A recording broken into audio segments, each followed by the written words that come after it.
In the summer of 1845, the British Empire stood at the pinnacle of its global power, driven by insatiable ambition and technological hubris.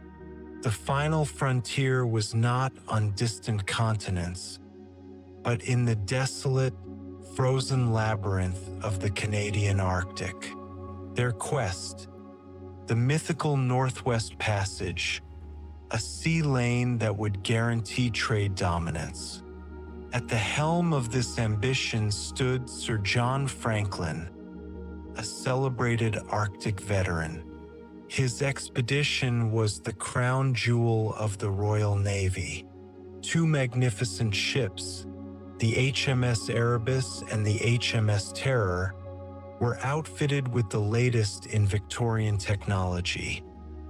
Reinforced iron bows, steam engines, and provisions for 3 full years. 129 men, the cream of the fleet, sailed with utter confidence. They were prepared for the ice, prepared for the cold, and prepared for glory. They were seen for the last time by a whaling vessel in July 1845, sailing into the mouth of the Baffin Bay.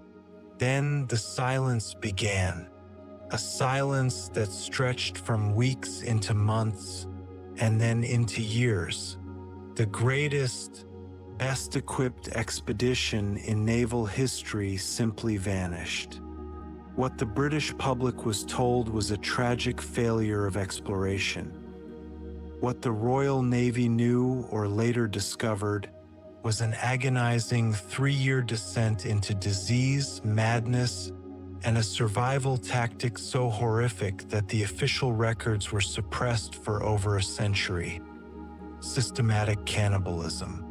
The search for Franklin became the largest and costliest rescue mission in history, driven by the desperate tenacity of Franklin's wife, Lady Jane.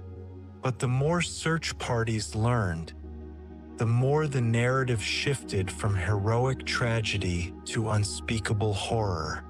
The first chilling clues came 5 years later in 1850.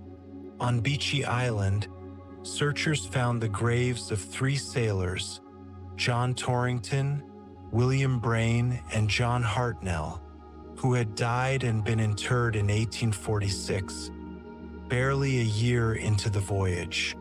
The fact that the crew was losing men so early was a major red flag, yet the cause of death was initially recorded as tuberculosis or natural causes. Over a century later, when scientists exhumed these remains, the truth emerged, a truth far more destructive than ice. Forensic analysis revealed alarmingly high concentrations of lead in their bodies. This was not a natural disaster. It was a poisoning. Why did an expedition carrying 3 years' worth of provisions, boasting the latest in naval engineering, succumb so quickly to madness, disease, and starvation, forcing them into a desperate 3-year death march across the ice that ended in an act of ultimate taboo? The lead poisoning was the unseen enemy, delivered in the very things they trusted for survival. The newly invented tinned food, soldered with lead, and the ship's elaborate freshwater distillation system, piped with lead. This slow, insidious chemical attack had devastating effects. Lead attacks the central nervous system, leading to cognitive impairment, paralysis, psychosis, and violent irrational behavior. It turns disciplined sailors into mutinous, paranoid wrecks. Imagine the psychological breakdown. The men were not only starving and freezing, but they were also descending into madness, led by officers whose judgment was equally compromised by the creeping poison. Decisions became reckless. Discipline disintegrated. The Arctic ice had them trapped, but the lead had destroyed their will to survive. The final, most damning evidence would come from the remnants of the abandoned men themselves. Later searchers found human bones bearing undeniable, purposeful cut marks, the clear sign of knives used to strip flesh. It was the absolute, horrific confirmation of cannibalism, not as a spontaneous act, but as a systematic, desperate measure taken by the remaining survivors. The Royal Navy received these reports. They read the testimonies from the Inuit, the only true witnesses to the final collapse, who described seeing gaunt, diseased, wild-eyed men stumbling south, dragging sledges with their dead. And yet, the official government inquiry chose to bury the most damning facts under the patriotic narrative of noble failure. The reputation of the empire was at stake. What if the advanced technology meant to save them, the steam engines and the tinned provisions, was actually the silent killer, ensuring that the last surviving members of the expedition were not heroes, but psychotic, flesh-eating ghosts, doomed by the very progress they celebrated?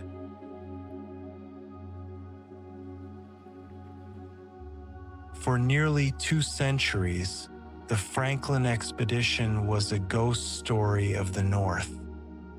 But today, with the discovery of the ships themselves, HMS Erebus in 2014 and HMS Terror in 2016, the physical truth is finally emerging from the frigid depths. These wrecks are not just historical artifacts. They are crime scenes, holding the final answers to what truly happened when ambition met oblivion. We will use modern forensic science, exhumed testimonies, and the haunting reality revealed by the submerged ships to reconstruct the final, terrifying months of the Franklin expedition, proving that the horror of the Arctic was a secret the British Empire was determined that nobody should ever be told about. The year is 1845. The British Empire, driven by the ambition to complete its global map and secure dominance over world trade, focused its sights on the last great prize, the mythical Northwest Passage. Sir John Franklin's expedition was designed not just to explore, but to assert dominion over the Arctic wilderness. 2 ships, HMS Erebus and HMS Terror, were dispatched, representing the absolute zenith of Victorian naval technology and imperial confidence. The scale of preparation was obsessive. The ships were fortified with massive iron plating and equipped with steam-powered screw propellers, a revolutionary feature intended to defeat the crippling grip of the ice. Below decks, the crew, comprised of 129 hand-picked volunteers, enjoyed luxuries rarely seen in exploration. An extensive library, a dedicated system for heating and ventilation, and, crucially, an elaborate lead-piped freshwater distillation plant. Every piece of equipment, from the clothing to the complex navigational instruments, bespoke an absolute certainty of success. The victualling was intended to last for 3 full years, a margin considered extraordinarily safe. They carried massive quantities of flour, salted meat, and 15,000 gallons of liquor. Most vital were the thousands of newly developed tinned provisions, sealed by an industrial process still in its infancy. Over 8,000 tin cans, packed with preserved meats and vegetables, represented the promise of modern nutrition in the harshest environment on Earth. Crime historian: the tragedy of the Franklin expedition is the tragedy of hubris tragically undermined by its own technology. The very inventions meant to ensure their survival were the means of their destruction. The tinned food and the freshwater distillation system, lauded as marvels of progress, were, in fact, silently delivering a toxic payload. The quick, cheap lead soldering used to seal the cans and the extensive lead piping in the distillation system meant that with every meal and every drink, they were consuming a slow, insidious poison. This was a sophisticated chemical act of sabotage carried out unknowingly by the very nation that financed them. On May 19, 1845, the ships sailed from England. The public send-off was a national spectacle, a massive display of maritime power and collective optimism. The crew, led by the experienced but perhaps overly confident Sir John Franklin, entered the Arctic expecting to return as heroes. The last reliable European contact with the expedition occurred in July 1845 in the icy waters of Baffin Bay. Whaling vessels reported seeing the Erebus and Terror awaiting favorable ice conditions. The whalers exchanged pleasantries, confirmed the ships were all well, and watched the two mighty vessels sail into the Arctic twilight. After that final, fleeting sighting, the fleet sailed directly into the heart of the Canadian high Arctic, near Lancaster Sound. The grand expedition was swallowed whole by the ice. Silence, an unimaginable 4-year silence, began. Initially, the Admiralty dismissed the lack of news as routine delay. The Arctic was vast, communication slow.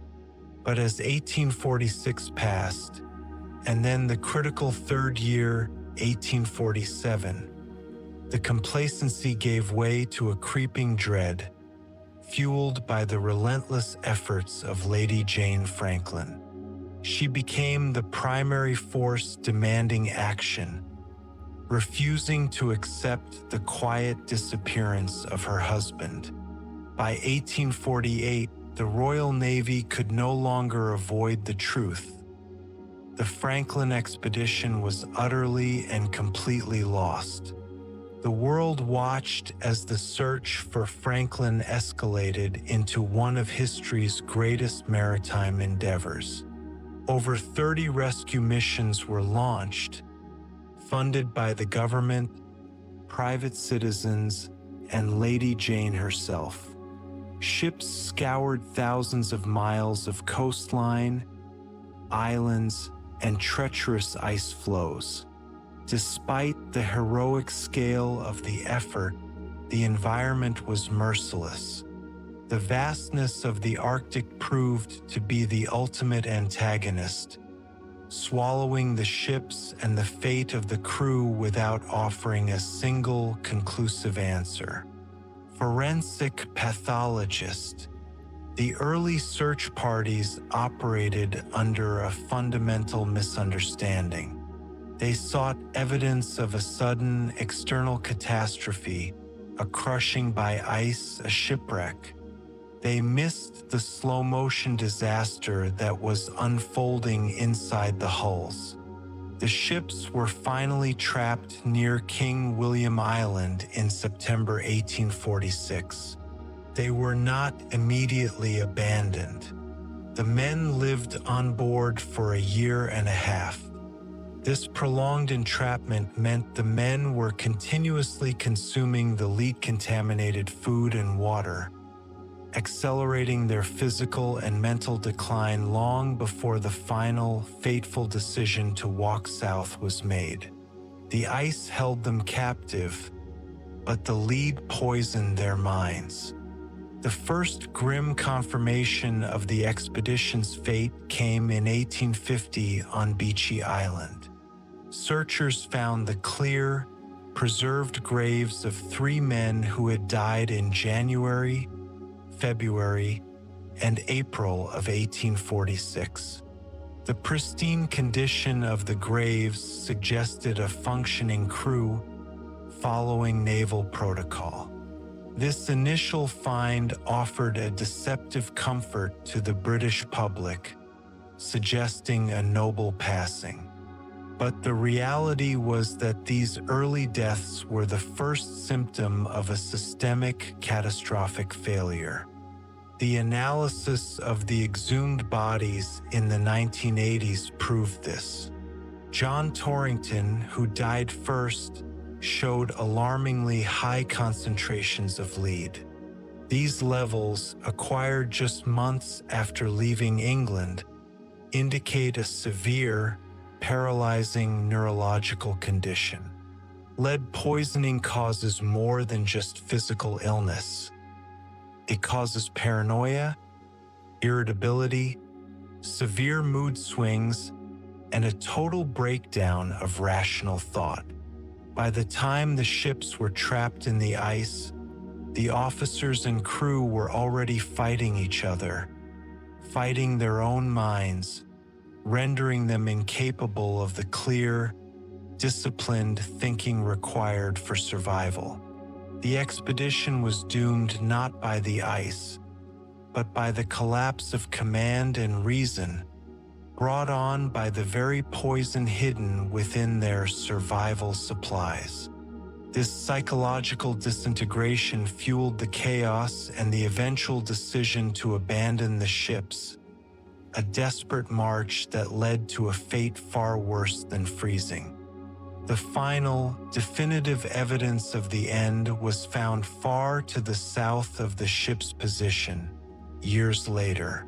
This evidence, a scattering of bones, a discarded lifeboat, and a single, haunting piece of paper, painted a picture of suffering and savagery that the civilized world was simply not prepared to handle.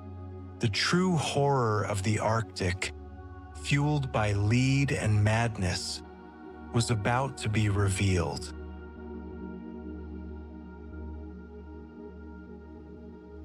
The search for Franklin yielded intermittent, deeply disturbing clues, but the true forensic horror lay dormant, locked away in the graves and scattered across the desolate landscape of King William Island. The story of the expedition shifted dramatically, moving from a tale of noble failure to a medical mystery and a terrifying anthropological discovery. The 3 graves discovered on Beechey Island in 1850, those of John Torrington, John Hartnell, and William Brain, were the first physical links to the missing expedition. For over a century, the Admiralty used these graves to reinforce the narrative of a disciplined crew who succumbed honorably to nature. That narrative was shattered in the 1980s and 90s, when a team of Canadian scientists, led by anthropologist Owen Beatty, undertook the unprecedented project of exhuming the remains. What they found beneath the permafrost was shocking. The 3 sailors were preserved so perfectly that their facial expressions, clothing, and even tattoos were visible. But the focus was internal. Forensic pathologist. The initial visual inspection of the bodies was deceptive. They looked well-fed, not starved. But when we analyzed tissue and bone samples, the discovery was profound. All three men, particularly Torrington, who was the first to die, showed lead levels that were 10 times the established safe limits for the 19th century. This wasn't incidental exposure. This was severe chronic lead poisoning. This medical evidence fundamentally rewrote the timeline of the disaster. The poisoning began immediately. The men who sailed into the ice were already becoming mentally and physically compromised before the first winter fully set in. The physiological effects of these lead levels are crucial to understanding the horror that followed. Lead poisoning, or plumism, is an insidious killer. It causes extreme colic, crippling joint pain, and anemia. But its most destructive effect is neurological. It attacks the brain, leading to encephalopathy. Imagine the symptoms: paranoia, severe irritability, depression, irrationality, muscle weakness, and violent psychotic episodes. These were not noble British sailors facing the elements. They were poisoned men, slowly descending into madness, trapped in the ice, their judgment utterly destroyed by the very provisions they relied upon. The source of the poisoning was quickly identified: the thousands of tinned food cans. Under the rush of an imperial timetable, the contractors had used thick, cheap lead solder to seal the cans. The lead seeped directly into the food. Furthermore, the ship's advanced water distillation system, using lead piping, delivered concentrated doses of the toxin with every glass of fresh water. Their attempt at modern hygiene became a continuous chemical attack. The Beachy Island graves tell the story of the expedition's beginning. The final, horrifying chapter was found years later, scattered across the desolate, gravel plains of King William Island. This is where the crew, numbering perhaps over 100, abandoned their ships in April 1848 and began their desperate 1,000-mile march south. Search parties, including one led by Captain Francis Leopold McClintock in 1859, found macabre debris: discarded naval equipment, heavy sledges dragging uselessly across the ice, and human remains. But it wasn't until the forensic analysis of the late 20th century that the true nature of their suffering was confirmed. Forensic pathologist. The key to the final months lay in the bones. We examined hundreds of fragments of human bone found scattered near their final resting places. On many of these bones, ribs, femurs, vertebrae, we found distinct, unmistakable cut marks. These were not random gnaw marks left by animals. These were systematic, parallel cuts made by a sharp object, likely a knife or a saw, consistent with the deliberate removal of muscle and flesh. The specific location of the cuts was also revealing. They were focused on the major muscle groups, precisely where one would butcher a carcass for maximum yield. Furthermore, on many of the bones, there were signs of boiling or cooking. The evidence was definitive and unavoidable. The surviving members of the Franklin expedition resorted to cannibalism, not as a single, desperate, deranged act, but as a sustained, organized means of survival. The realization that they were butchering and consuming their comrades, who were likely already dead or dying from lead poisoning and scurvy, is the ultimate horror. This was the final stage of breakdown. The lead-induced psychosis would have lowered the emotional barrier, making the unthinkable an operational necessity. The men were chemically primed for this collapse of civilization. They were facing not just starvation, but a deep psychological pressure fueled by the toxin in their blood. McClintock's search in 1859 finally yielded the most significant clue: a note sealed in a metal canister left in a cairn on King William Island. This note is the official record of the expedition's last known moments. The first section of the note, dated May 28, 1847, was relatively optimistic. Franklin and 128 men were all well and had wintered at Beechey Island. But a second, frantic entry, scribbled around the margins and dated April 25, 1848, reveals the collapse. Sir John Franklin was dead. 9 officers and 15 men were dead. The remaining 105 survivors had abandoned the ships, which were still locked in the ice. They were marching south to the Backsfish River. The final, devastating line of the second entry, added later, states, and started on Monday, 26th of April, 1848 for Backsfish River. But the final tally was bleak. In the 2 years since they left England, 24 men had perished. The ships were lost, and the remaining 105 men were heading on a desperate, disorganized march towards certain death. When McClintock returned with this note and the fragmented reports of the Inuit, who spoke of white men eating each other, the Admiralty faced an existential crisis. The truth was too awful. It would destroy the reputation of Sir John Franklin, the icon, and shame the Royal Navy. The official conclusion became a carefully managed lie.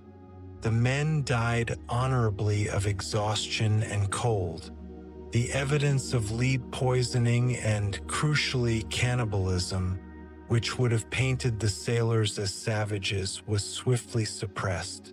The Arctic silence was replaced by the silence of the state, determined to control the narrative of one of history's greatest maritime failures.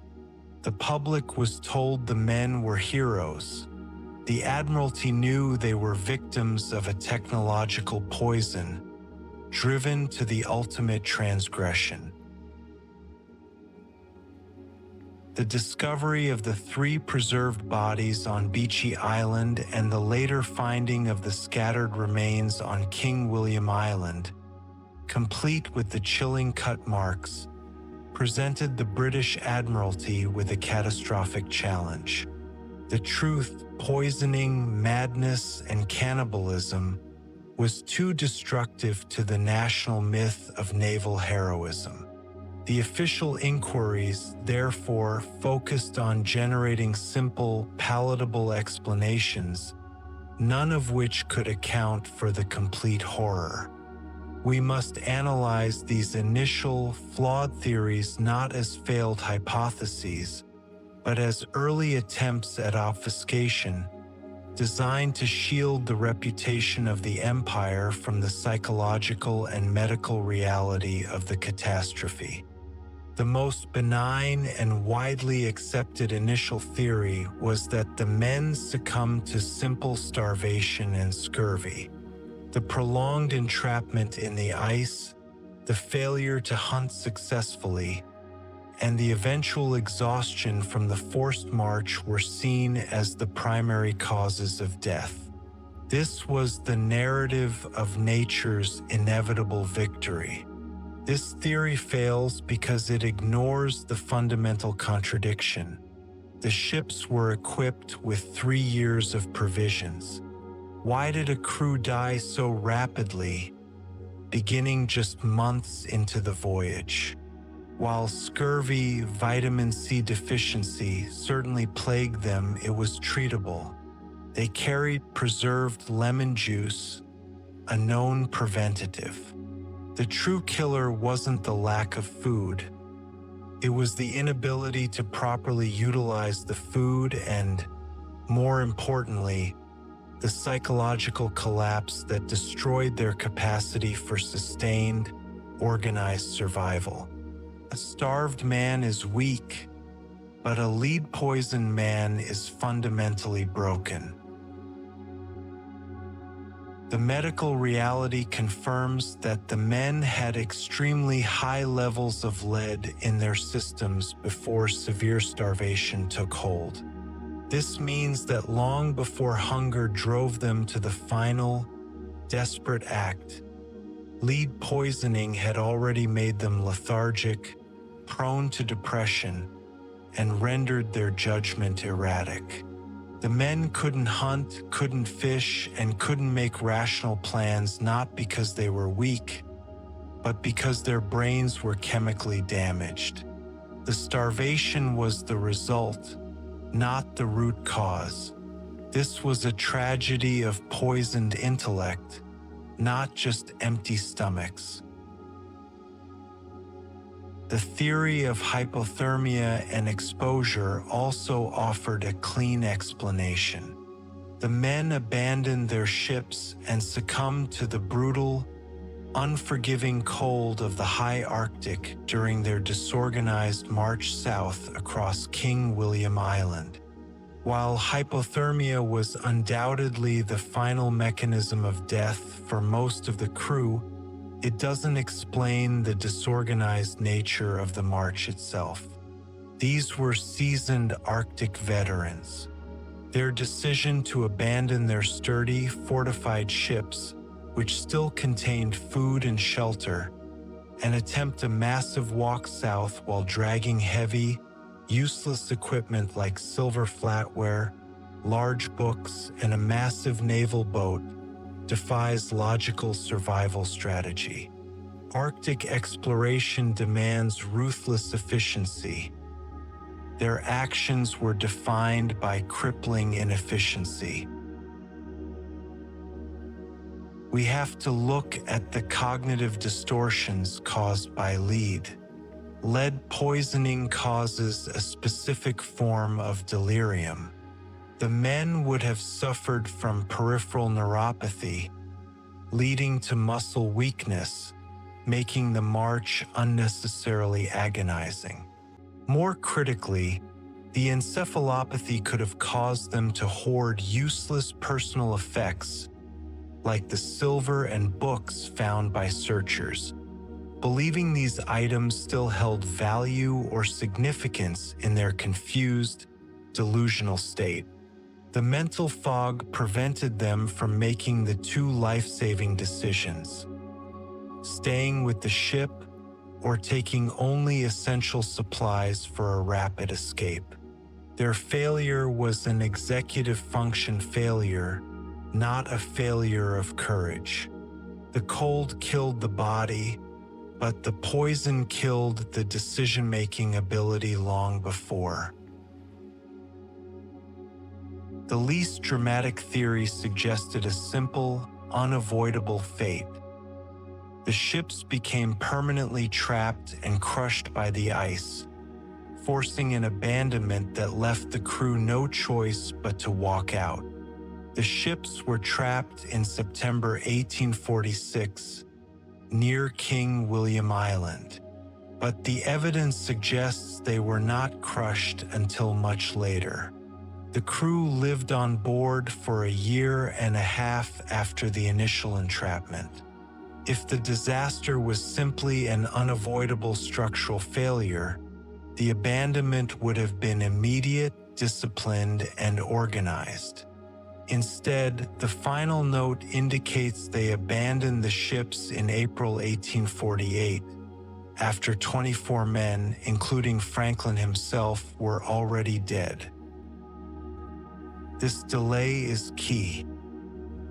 It implies the ships were still viable shelters, but the internal conditions, the growing sickness, the mental chaos, the death toll rising from lead and scurvy, made the environment on board unbearable. The terror was not the sound of the ice crushing the hull.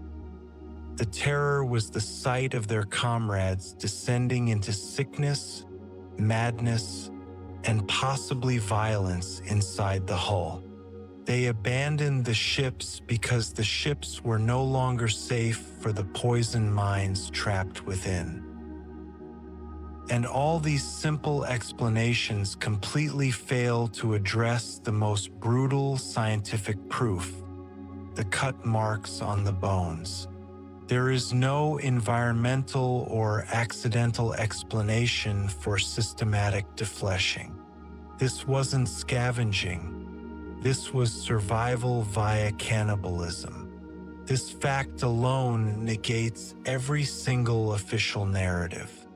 It confirms a complete moral and social breakdown, a regression to the most primitive state, driven by the combination of starvation and the aggressive paranoia induced by lead poisoning. The moment the Admiralty received reports of cannibalism from the Inuit, the cover-up became not a political choice, but an imperial necessity. The official narrative was designed to be a eulogy, not a forensic report. The simplicity of the early theories allowed the Royal Navy to honor the dead as noble martyrs of the Empire, thus avoiding the deeper, darker truth. They suppressed the reports of the Inuit. They ignored the mounting medical suspicions of lead poisoning. They chose the honorable lie over the terrifying truth. The Franklin expedition was not a failure of exploration. It was a devastating cautionary tale about the unintended consequences of industrial progress and the corrosive power of toxic substances on the human mind. The ultimate killer was not the Arctic cold, but the chemical madness that turned highly disciplined men into desperate, starving cannibals. But the cover-up extends far beyond protecting the reputation of Sir John Franklin. It extends to the systematic denial of the evidence of cannibalism and the failure to hold the contractors responsible for the poison provisions. Why did Britain fight so hard to bury this specific truth? The answer lies in the actions taken by the Admiralty and the controlled information flow that lasted over 100 years. If the official theories cannot explain the madness, the paralysis, and the systematic cannibalism, then we must confront the final, terrifying truth. The tragedy was not a secret of the Arctic, but a secret of the state. It is time to dissect the mechanism of that cover-up and reveal the final, grim conclusion. The extent of the poison, the full horror of the abandonment, and the chilling silence the British Empire purchased at the expense of historical honesty. The failure of the simple theories, scurvy, cold, and starvation, to explain the cut marks, the madness, and the abandonment of the ships leaves us with one single terrifying truth. The Franklin expedition was not defeated by the elements alone, but by a catastrophic combination of industrial poisoning and the complete moral collapse it induced. The ultimate secret lies in the synergistic effect of the lead and the subsequent cover-up by the British Admiralty.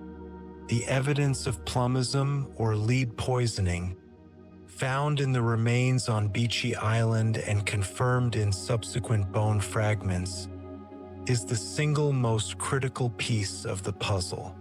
It transforms the disaster from a physical challenge into a psychological horror story.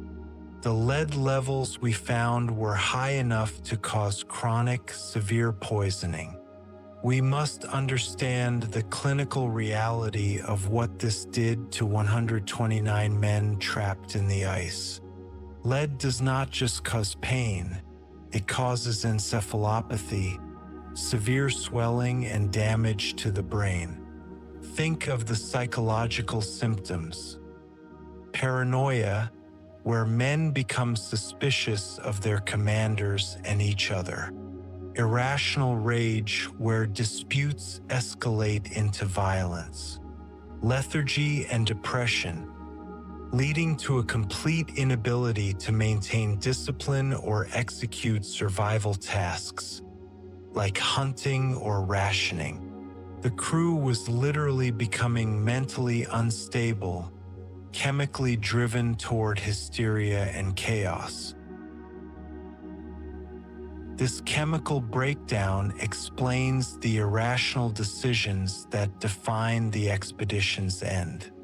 Why abandon the safe shelter of the ships for a desperate walk?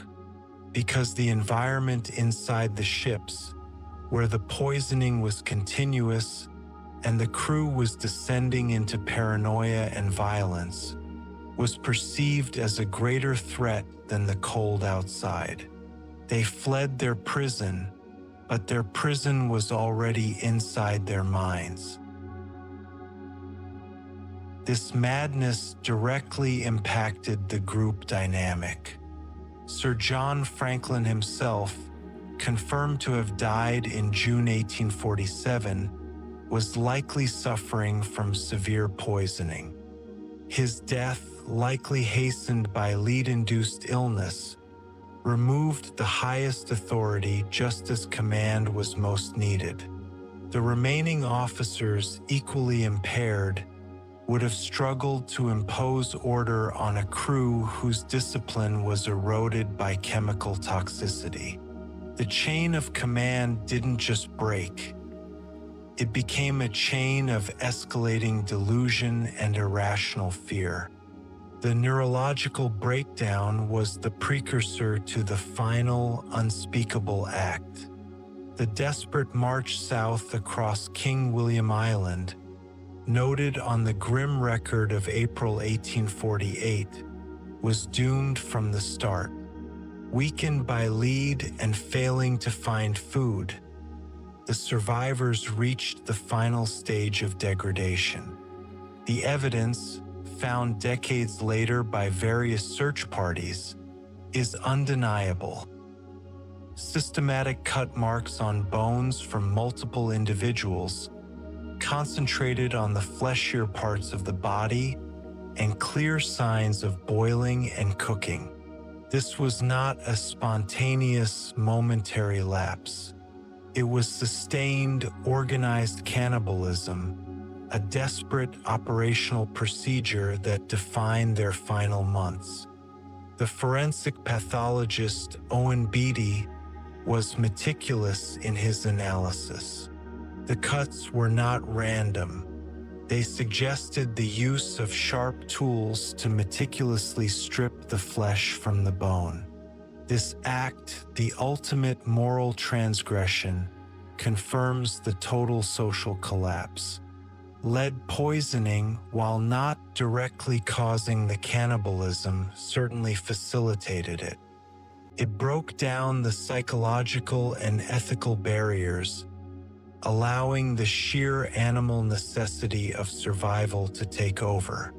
The men who died were not only eaten, but their consumption was likely carried out by men who were severely psychotic and morally numbed by the heavy metal in their system. The Arctic horror was the death of Victorian civilization itself. The reports of this cannibalism did not emerge from scientific labs, but decades earlier from the Inuit communities, the only true witnesses to the end.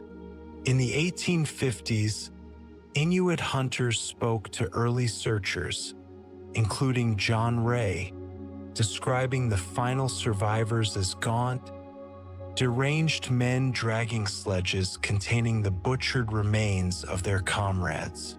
Ray, a highly respected explorer, reported this evidence to the Admiralty.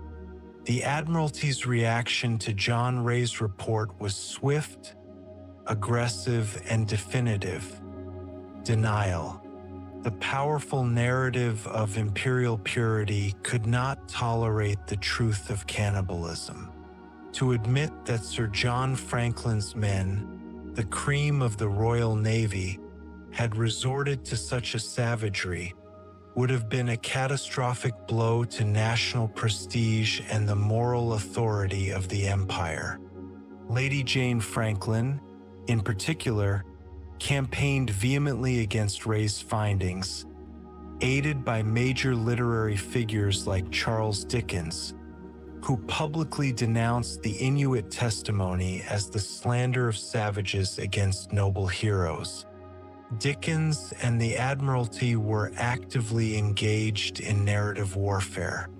They chose to believe a comforting lie that the men died honorably of exhaustion, rather than the chilling, medically sound truth.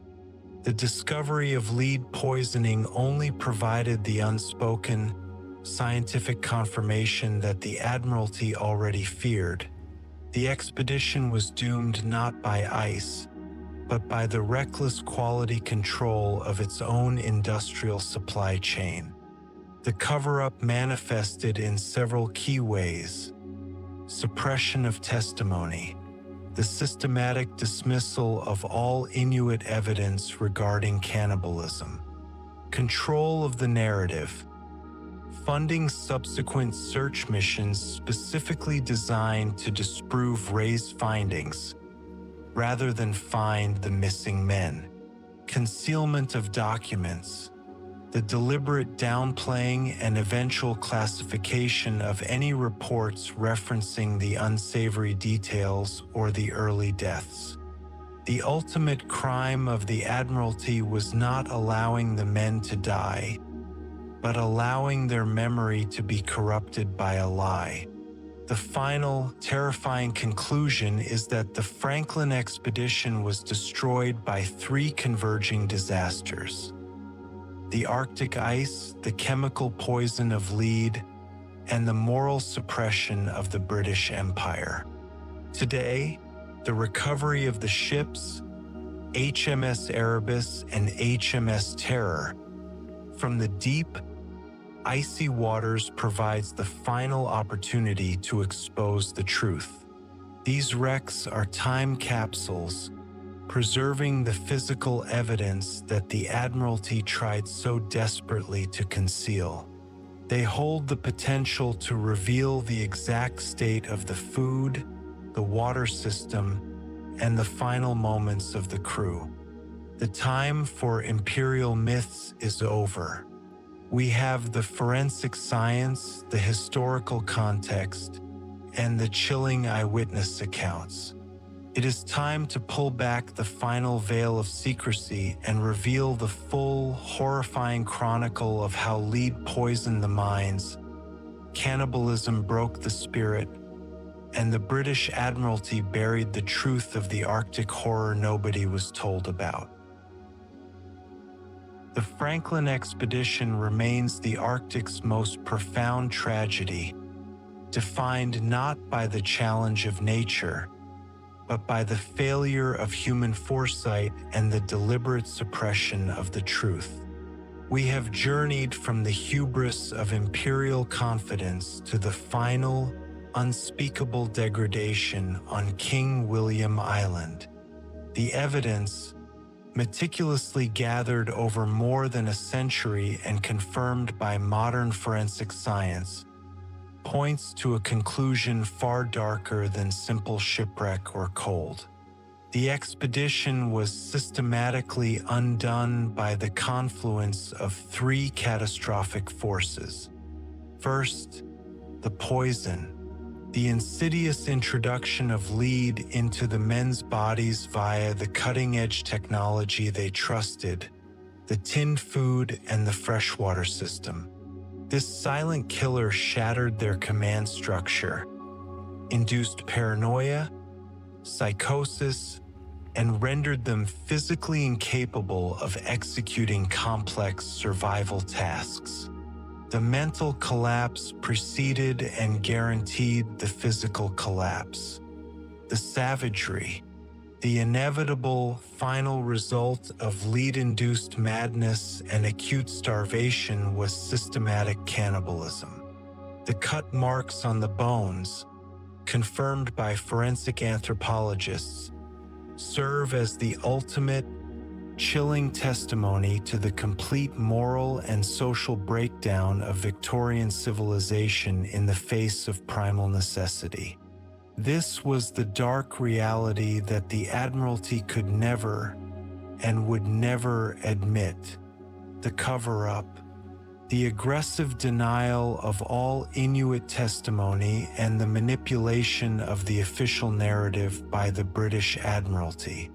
To admit the truth, that the Empire's finest men were driven to madness and savagery by poisoned provisions, would have been a catastrophic blow to national prestige.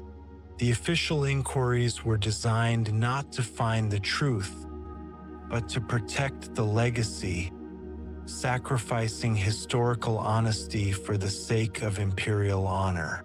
The Franklin tragedy stands as a powerful cautionary tale about the unintended consequences of technology. The very industrial advancements meant to save the men, the lead-soldered cans that revolutionized food preservation, were the precise instruments of their destruction. Their confidence in their own progress blinded them to the simple dangers lurking within their modern supplies.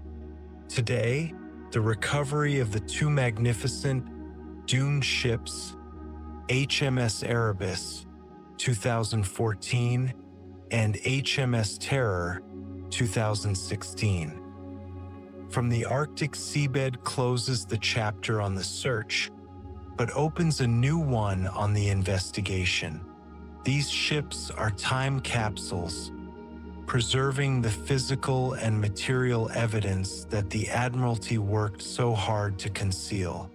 The tinned cans, the lead piping, the internal structures, all remain as mute witnesses to the agonizing, prolonged catastrophe. They are the crime scenes that historians can now finally access, revealing the precise nature of the breakdown. The legacy of the Franklin expedition is complex and deeply unsettling. It is a story of human bravery undone by industrial negligence. It is a story of national myth prioritized over human life. The 129 men did not die noble, cold deaths. They died agonizing, insane deaths, poisoned by their own state's hubris. The Arctic ice is slowly surrendering its secrets. The truth of the Erebus and Terror lies not in a sudden, heroic storm, but in the slow, corrosive madness that swept through the crew. The final, brutal reality is that the Arctic horror was a technological failure that led to a moral collapse, a failure so profound that the British Empire dedicated a century and a half to burying it. The story of Franklin is not just history. It is a mirror, reflecting the lengths to which institutions will go to protect their reputation, Even when confronted with undeniable forensic and moral truths, the frigid wilderness finally yielded the answers, but the civilized world has yet to fully acknowledge the magnitude of the horror that happened here. The ghost of Sir John Franklin and his men still wander the frozen shores of King William Island, a permanent, haunting reminder of the Arctic horror nobody was told about. So as you turn out the lights tonight, remember the darkness that can consume human minds and the secrets that lie buried beneath the ice. Good night.